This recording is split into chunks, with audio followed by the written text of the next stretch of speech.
Hello बच्चों, कैसे हैं आप सभी प्यारे बच्चों। मैं आज आपके सामने +1 क्लास के पहली पोइम ए फोटोग्राफ के क्वेश्चन आंसर लेकर आई हूँ। सिंपल लैंग्वेज में बिल्कुल टू द पॉइंट आंसर्स हैं। चलिए हम चलते हैं, पहले क्वेश्चंस को देखते हैं। What does the word cardboard denote in the poem? Why has this word been used?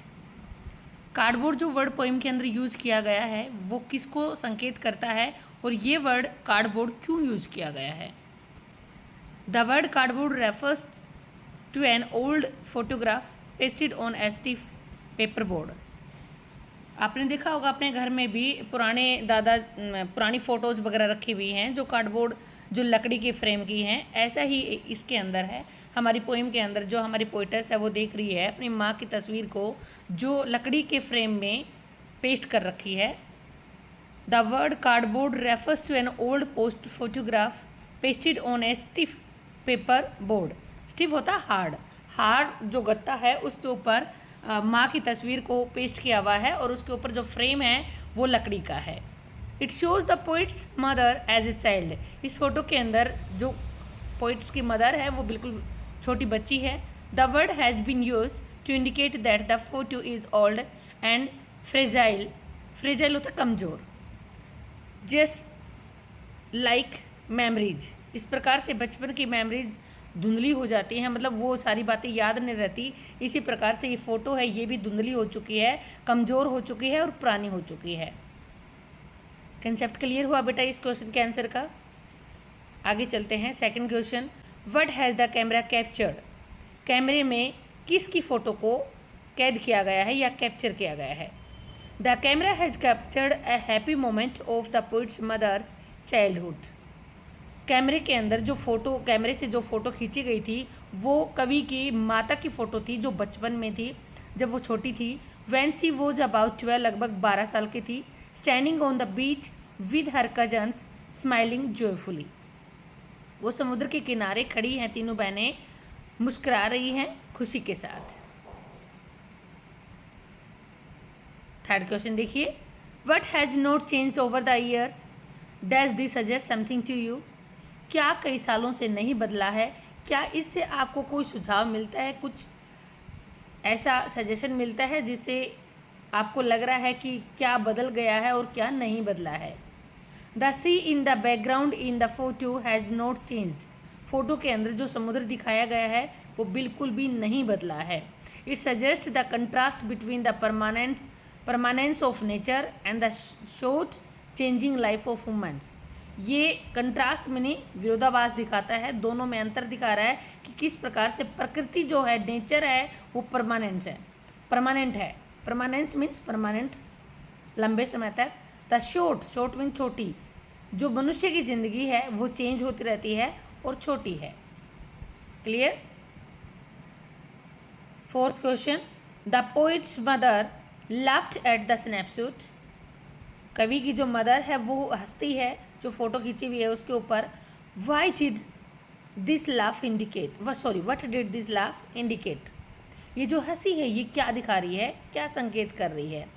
The poet's mother laughed at the snapshot. कवि की जो मम्मी है वो जब वो स्नैपशॉट को देखती है तो उसके ऊपर उसको देख करके उसे हंसी आती है। हंसी क्यों आती है? Because it broach back sweet memories of her childhood. क्योंकि उसे जैसे ही फ़ोटो देखती है तो उसको अपने बचपन की याद आती हैं, जो बहुत ही प्यारा समय रहा था, यादें हैं। The laugh showed her sense of nostalgia and amusement. Nostalgia होता है बेटा निराशा, अम्यूज़मेंट होता है खुशी। उसे वो फ़ोटो देख करके निराशा भी होती है और खुशी भी होती है, दोनों प्रकार की भावनाएं उसके माइंड में आती हैं। As she remembered the care free days, जैसे ही उसको वो मस्त दिन याद आता है। केयर फ्री मतलब जब बच्चों को कोई चिंता नहीं होती किसी प्रकार की, वो बड़े मस्त होते हैं, वो दिन याद आते हैं।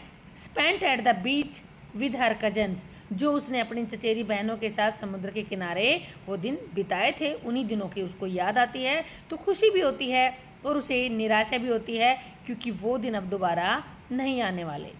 It also showed how time had passed and how much things had changed since then. ये भी दिखाता है कि कैसे समय बदल गया है और किस प्रकार से चीज़ें उनकी ज़िंदगी में बदल गई हैं तब से। नेक्स्ट क्वेश्चन देखिए, what is the meaning of the line both rive with a laboured edge of loss. ये आपकी पोइम के अंदर लाइन दी गई है, दोनों ही संघर्ष करते हैं अपने दुखों को सहन करने के लिए, ताकि उनके दुख आसानी से वो सहन कर पाएँ। दोनों बोथ कौन है बेटा, कवि और कवि की mother. This line means both the poet and her mother felt A mix of sadness and acceptance. उसकी मदर, पोइट और उसकी मदर दोनों ही उदास हो जाते हैं, दोनों प्रकार की भावनाएं उनके दिल में आती हैं। वो उदास होती हैं पास्ट को याद करके, और उस पास्ट के जो दुख उनको होता है कि वो खो चुके हैं वो समय, तो उसको सहज स्वीकार भी कर लेती हैं। एक्सेप्टेंस होता है स्वीकार कर लेना। The mother missed her childhood, जो माता है उसको अपने बचपन की याद आती है। And the poet now misses her mother, लेकिन जो कवित्री है हमारी, उसको अपनी मदर की याद आती है, क्योंकि अब उसकी मदर मर चुकी है, नहीं है जिंदा। लास्ट क्वेश्चन देखिए, what does this circumstance refer to. जो हमारी पोइम है उनके उसके अंदर आखिरी में दिया गया है कि ये सिचुएशन, ये हालात, दिस सर्कमस्टांस क्या बताते हैं।